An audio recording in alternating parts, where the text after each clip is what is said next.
In this video, I want to talk about how to set up the Ethernet card in a LiteTouch 5000 LC processor. I get a lot of these in where people screw up the configurations on them and they think there's something wrong with the card when there's actually nothing wrong with the card, but they just set it up incorrectly. There are a lot of quirks with this card.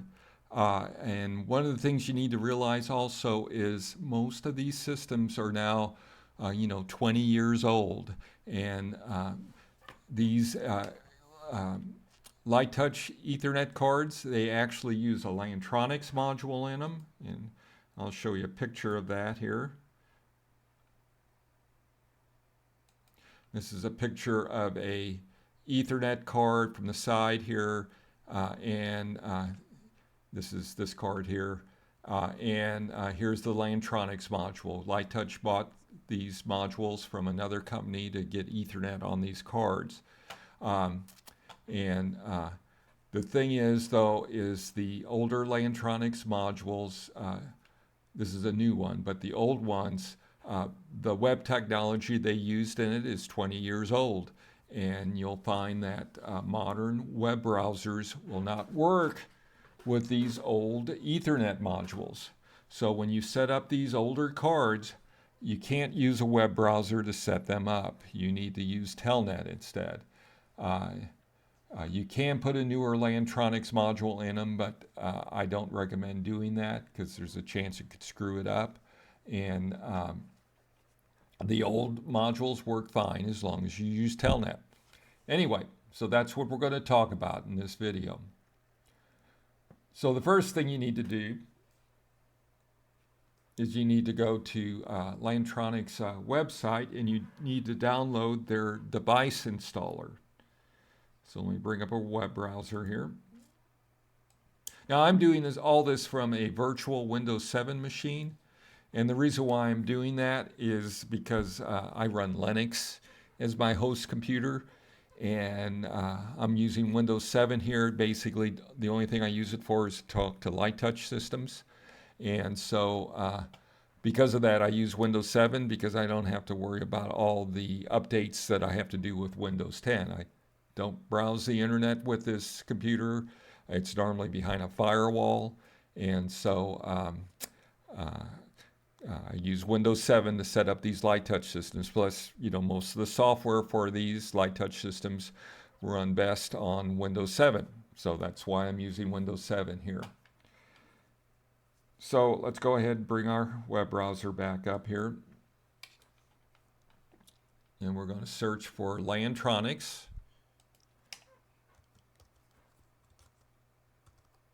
And in particular, what we want to get is the Lantronix device installer. So we'll click on that. We'll go to the page here. And let's see, we'll download software. And here's the latest versions of device driver or device installer. And so I normally go ahead and get the full install version. That way I don't need a web internet connection in order to install it. So you just go ahead and click on that link, you save the file, and you unzip it, and then you install it on your Windows computer. I'm not going to do that here because I already have it installed on this computer. So let's go ahead and run the device installer. Open. And now it's searching my network. And it found one device here. And it's on 192.168.1.205. It says device unreachable. And the reason why is it's because it's on a different subnet.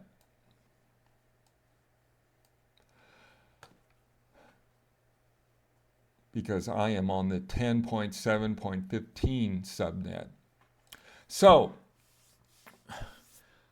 first of all, in most cases with these older LiteTouch cards, you won't even see this here. You need to it won't discover it. It's only the newer modules like the one that I got here that device installer can actually discover them. So to define what Ethernet address your LiteTouch Lantronix module is on, you're going to have to use something like Wireshark to find it. So let's go ahead and bring Wireshark into the picture here. So I'm going to go over here and I'm going to go ahead and start Wireshark up here. And it's starting to capture things here. So to find our Lantronix module, what we have to do is basically do a filter.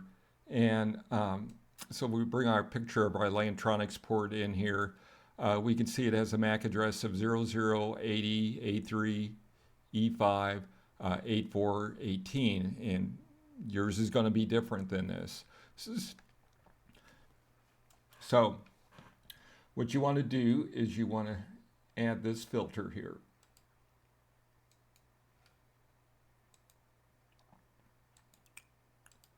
And I'll put this in the description below too. So it's ARP.SRC.HW_MAC, then 2 equal signs, and then the MAC address. So whatever your MAC address is, you want to put that in instead. And we'll go ahead and apply that. And it actually has seen a few. Now, if you don't see it here, all you need to do is just reboot your LiteTouch processor. And when it reboots, it will send it out and you can get it right away. So I'm going to turn it on right now. So I just turned it on. And there, just a few seconds, it went ahead and spit out its address. And so we can see that this LiteTouch card is at 192.168.1.205. But we are actually on the 10.7.15.22 subnet. And let's say we want to put our Lantronix module on that subnet. Let's say we want to put it at 10.7.15.200. What we have to do is we have to go to our Windows machine here and change our subnet manually to that subnet. You could also do this in your router if you want to, but for ease of use here, I am just going to do it here. So we go bring up our our network properties. We go down here to IP version 4 properties. We're going to use a address on a different subnet, and we're going to change it to the same subnet as this Lantronix module is. So 192.168.1. And the Lantronix is at 205. We're just going to put our computer at 204. And put our subnet mask in. We'll key in a default router of that same subnet.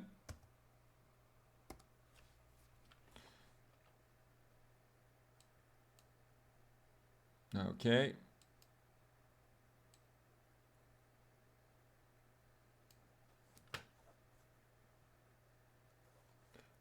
And there we are. Let's make sure we got over there. Details. Yes, we're on that subnet.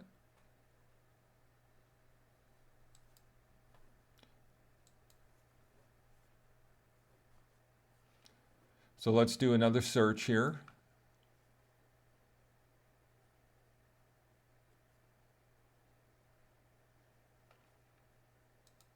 And there it found it. So let me go ahead and just close this window up here a little bit. And now we can connect to it. So the next thing we need to do is we need to go ahead and, like I said, the web interface does not work. It will work on this card though, because it's a newer Lantronix module, but by far most of them out there it will not work. So we're going to go ahead to Telnet Connection.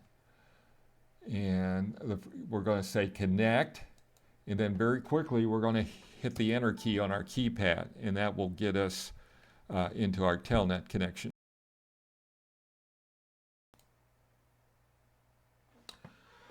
So we're going to want to change the address of our Lantronix device, and that's the server here, which is number 0. So we type in 0, press enter.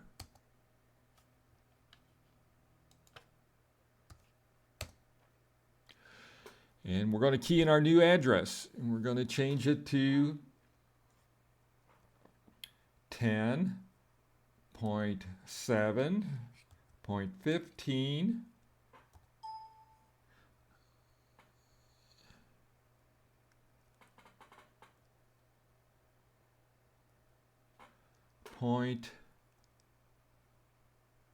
Okay, so I screwed up here. So if you do, just go through the very end and don't save it. Just do it again. Hit 0, enter. And we're going to change this to 10.7.15. And I said we wanted to make it 200, so we'll type in 200. Now, you want to be very careful when you're doing this. If you make a mistake, you definitely don't want to save it. You want to double check what you enter because you could land up locking yourself out of your Ethernet card. And you don't want to do that. So next question is set the gateway IP address. Yes, we do want to do that. And in this case, it will be 10.7.15.1. And for most cases, your gateway or default router, the last digit will be 1. The only exception to that I know of is AT&T router modems. They always use 254 instead. But this one is 0.1, so we'll go ahead and use that. And then Subnet Mask. I see this set wrong in a lot of cases. So most subnets are in the 255.255.0 subnet range. And the other way you can specify that is by 24, basically. So that's what the default is here is 24. So we'll go ahead and hit 24. If you key something else in, if you're on the 255.255.0 subnet range, it's not going to work right. So make sure you key in 24 unless you're on a bigger subnet. And then DNS server, we'll go ahead and type in yes there. Now you could type in Google's DNS server if you want here. Most routers today, though, if you just point this to the default router, the default router will forward the DNS request to wherever it needs to go. So let's go ahead and do that. We'll do 10.7.15.1. Enter. And then change Telnet Web Manager password. No. And the reason why is if you forget it, you're going to be locked out of your Lantronix module. Also, what I've seen a lot of people do with LiteTouch here, and you used to be able to do this back 20 years ago, is they would open a port up on their router and they would forward the LiteTouch port, which is 10,001, to the LiteTouch processor. You cannot do that anymore. If you do, in very short order, some hacker is going to find it and they're going to cream your LiteTouch processor. They're going to erase the firmware, or they're just going to do bad things to it. So never forward your LiteTouch processor to the internet directly. If you need to access your LiteTouch processor remotely, get a router with an open VPN server and set up a VPN tunnel to your client's house and log into your LiteTouch that way. In that way, everybody on the internet can't get to your LiteTouch processor. And like I said, I've seen a lot of these cards get creamed by people forwarding their LiteTouch port to the internet. Don't do that. Anyway, so we got all our settings made here. We'll just double check them. 10.7.15.200. And we got our gateway address set right. We got a subnet set right. We set our DNS server right. We're all done. So we're going to save and exit that. So 9 for save. Saving parameters, and there we go. Now what we need to do is we need to go ahead and set our windows back to our normal subnet. So let me do that here.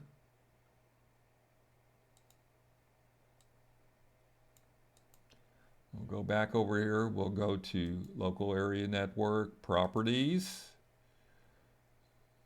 IP version 4, properties, and change this back to automatic here. Close, close. And let's just go and check and make sure it got set to the right subnet. Details. Yes, we're back on the subnet. So close this all up. And let's do search again.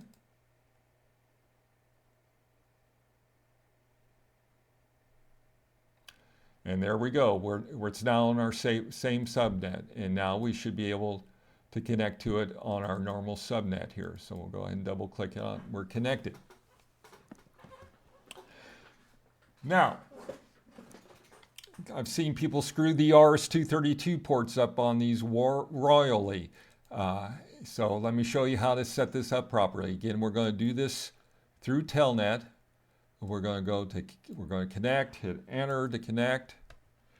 And the RS-232 port is channel 1. So we'll go ahead and select. Well, before we do that, first thing you need to do is just set the defaults for this module. So for this Lantronix module. So we'll hit 7 and execute, and that just set the defaults. And the defaults will not change your IP address or anything like that, but they will change the RS-232 settings to their default settings. And for the most part, LiteTouch uses the default settings, which is baud rate 9600 and all the others. Now, I see a lot of people that want to use 38400. You can go ahead and do that. And so I'm going to show you how to do that. It does have some caveats though, but let's just go ahead and do that. So we'll hit 1 for change the channel 1 and change the baud rate to 38400. Enter. And then all the others here, don't change them, just hit enter for all of them. Enter, enter, enter, enter, enter, enter, enter, enter, enter, enter, enter, enter, enter, enter. There we go. So now we've just changed this LiteTouch processor to 3800, 400 baud. So we'll go ahead and exit. Save and exit, that is. And now our LiteTouch processor is set up and we should be able to communicate to them. Assuming that you've loaded a program up and you have the proper things in the startup script to use 3800 baud. So let's go ahead and open up a LiteTouch program here. And this is just a little demo program I have here. And we'll go ahead and hit edit startup. And all you need is 2 things in this thing. You just need these 2 commands. I'll go ahead and show them here also. That's where they are in here. So the Ethernet port is on COM2 of the LiteTouch processor.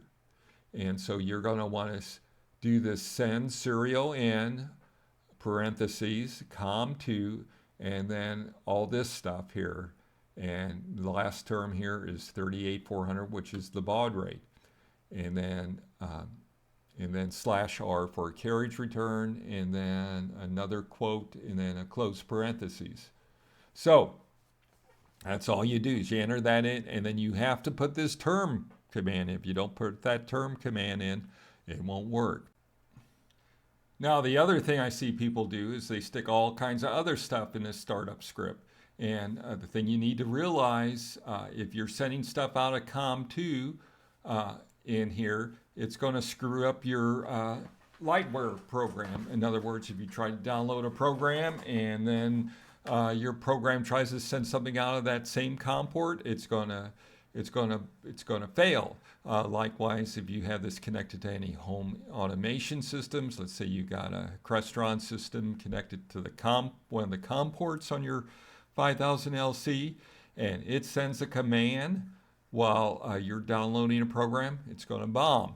So what you want to do is when you download a program, you want to disconnect all other devices from your LiteTouch 5000 LC. You're going to disconnect your Crestron system if it's in there, and you're just going to have the only thing connected is your CP 5000 program, and that way your download will be successful. So don't put a lot of stuff in here to sending stuff out on COM2, because it will not work if you do that. Like I said, there are a lot of quirks with the Ethernet on these LiteTouch processors, and as long as you stay within those limitations, you shouldn't have any problems.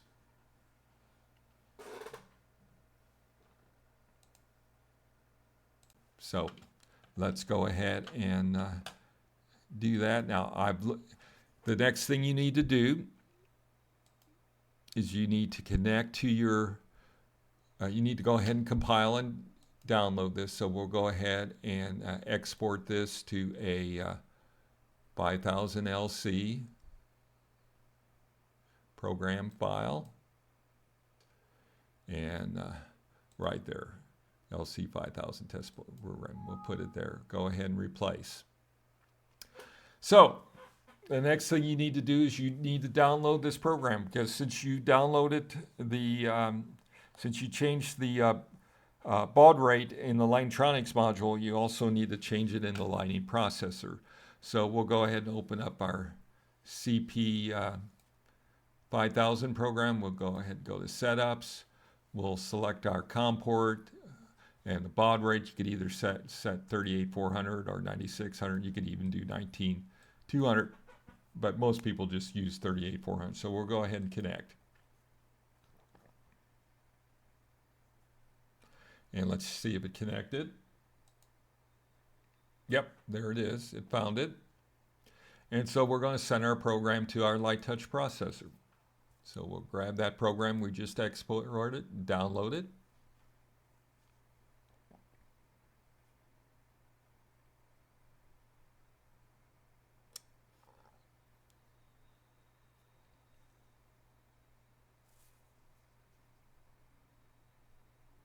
Okay, so our program is downloaded. Now you need to wait till your LiteTouch processor is fully rebooted. In other words, all the lights stop flashing on it. And then you can connect to it by Ethernet. Now, again, there's a couple caveats here. If you do not have if your C2000 card is not working in your Lightning processor, the Ethernet port will not get set to 400 baud. It will default back down to 9600. If your program is corrupted in some place, it will change back to 9600 baud. So if you cannot communicate, you could try going back into your Lantronix software and changing it back to 9600 and then see if you can connect to it. So let's go ahead and connect to it. Let's do communication. Setup. We'll do TCP/IP. We'll change our address to this new address, which was 10.7.15.200. Okay. And let's check our version again. Okay, it hasn't fully booted. Let's try it again. There we go. So we're connected. And so now we could send a program to the 5000 LC. We can actually, do diagnostics. We'll do a station test. I just have one station connected to this 5000 LC, so we'll let it go ahead and do that.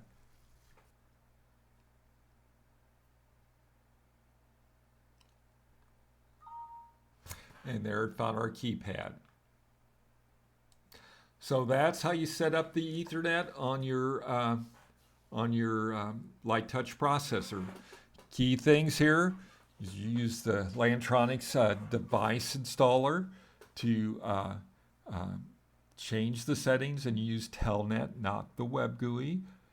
You use Wireshark to find it if your Lantronix device installer can't find where your Ethernet card is. And you go ahead and you set this startup script in your 5000 if you want to use 38400 baud. I would encourage you actually just to use 9600, just because if anything goes wrong, it's going to default back to 9600. But if you want to use 38400, you can. But just realize that you may have to load the program via the RS-232 port the first time to get it working. Anyway, that's it. I hope you found this valuable. A lot of people get confused on how to set this up. There's really no documentation. I actually found this out by trial and error. So good luck.